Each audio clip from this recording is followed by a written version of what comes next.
j'aime ça. Là. C'est magique, on va prendre tous ensemble. Ça fait rire les oiseaux. Je sais que ça va bien aller, c'est le fun. Ouais. J'aime beaucoup ça, puis j'aimerais beaucoup ça qu'on en fasse d'autres des fois. Croyez-le ou non, ces jeunes parlent du plaisir qu'ils ont à explorer l'histoire. Avec leurs enseignants, ils ont participé aux fêtes historiques, c'est-à-dire qu'ils ont créé des projets, et là, ils ont fouillé un peu partout, ils ont bâti des choses, et ces choses-là, ils les présentent d'abord sur le plan local, aux parents, aux amis, aux visiteurs, ensuite souvent sur le plan régional, ce qui les amène parfois à participer, en dehors de chez eux, à un grand ralliement des fêtes historiques. C'est des belles expériences que je vais garder pour moi. C'est une belle occasion à toutes les années là, de faire vivre l'histoire. Les fêtes historiques, c'est une expérience enrichissante pour tous ceux qui y participent, que ce soit les élèves, les enseignants, des organisateurs, des bénévoles et des membres de différents comités. Ces gens-là vivent une expérience extraordinaire. La fête, c'est vraiment là, un temps extraordinaire pour permettre à des élèves d'échanger. C'est intéressant pour les enseignantes, c'est intéressant pour le comité organisateur. On aime toujours la fête, on aime voir l'arrivée de cette journée-là. Ça demande beaucoup de préparation. Il faut essayer de trouver beaucoup de gens pour nous appuyer, pour faire le comité organisateur, des gens de différents milieux.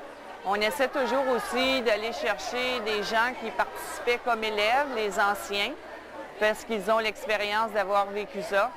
Mais disons qu'en général, ça va quand même assez bien pour l'organisation. On prend de l'expérience avec les années.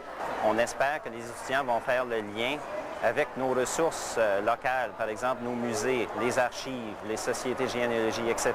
Donc ça va leur permettre à la fois de découvrir leur histoire locale, mais aussi de découvrir des organismes dans la communauté qui œuvrent dans le patrimoine local. La commission scolaire, quand même, fournit des argents. On a des partenaires, mais je pense qu'en tout cas, on a besoin plus de partenaires pour rendre encore la fête encore plus grande. Mais je pense, les élèves, ce qui est important, c'est de vivre chaque moment. Vous allez avoir des activités spéciales, vous allez avoir aussi l'occasion de présenter votre savoir-faire, de présenter le résultat d'un travail que vous avez fait en classe. Alors, je pense que c'est de le vivre avec le sourire. Vous avez déjà gagné une belle journée bien spéciale. Vous n'êtes pas dans votre classe régulière. Tout en s'amusant. Les jeunes qui bâtissent leurs projets sont amenés à questionner, à faire des recherches et à synthétiser le tout pour présenter ça de façon agréable et quand même très sérieuse. Et très souvent, les enseignants utilisent les fêtes historiques pour aborder des aspects nouveaux du programme tout en respectant ce qu'ils doivent suivre dans le programme régulier. L'autre, c'est sur les Algonquins. Puis on travaille comme eux autres, c'est le tipi. Comme eux autres, ils dormaient souvent dans un tipi. Comme on voit, lui, il chassait beaucoup il prenait de la peau de caribou pour faire leur maison. Bien, nous, notre projet, c'était de parler de deux personnages qui ont marqué le Canada.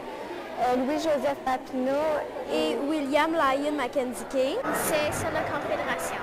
Maurice Shaw, lui, c'est lui qui a marqué la ligne nationale. Les enseignants qui participent aux fêtes historiques ont l'occasion d'utiliser l'enseignement par projet, ce qui amène les jeunes à parler de différentes disciplines, non seulement l'histoire et la géographie, mais aussi la musique, le calcul, l'anglais, à peu près n'importe quelle matière.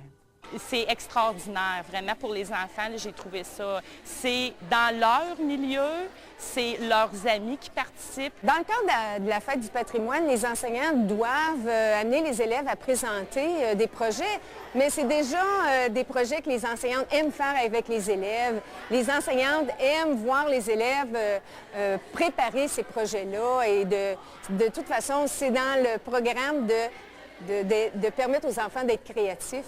Alors, les enseignants ils aiment ça et ils sont aussi fiers que nous, on peut l'être. On avait ces belles choses-là que les élèves produisent chaque année, mais ça restait dommage, ça restait dans nos salles de classe. Ici, là, on peut montrer ce qu'on a fait, ce que les élèves ont fait. Ça correspond parfaitement parce que le thème de l'histoire, le thème de la géographie, tous les personnages célèbres qu'il y a eu au cours d'histoire, ça entre vraiment dans les programmes, surtout du 2e et du 3e cycle. Donc, il n'y a aucun problème, ça rentre parfaitement. Au contraire, moi, je pense que ça amène un plus aux enfants parce qu'ils ont un public à qui présenter leurs produits, leurs projets. Les fêtes historiques donnent à l'enseignant la chance de lui aussi de découvrir son patrimoine, Parce que quand les enfants travaillent sur le sujet, ils en apprennent et les enseignants en apprennent autant. Alors, c'est ce qui fait que c'est intéressant, que ça fait un processus dynamique. Alors, l'enseignant est motivé lui aussi dans ce processus. Qu'est-ce qui m'a étonné le plus, c'est quand il y a eu l'émeute sur Maurice Richard, quand il était puni parce qu'il s'avait battu. Fait que les magasins étaient tous renversés, les autos tout à l'envers.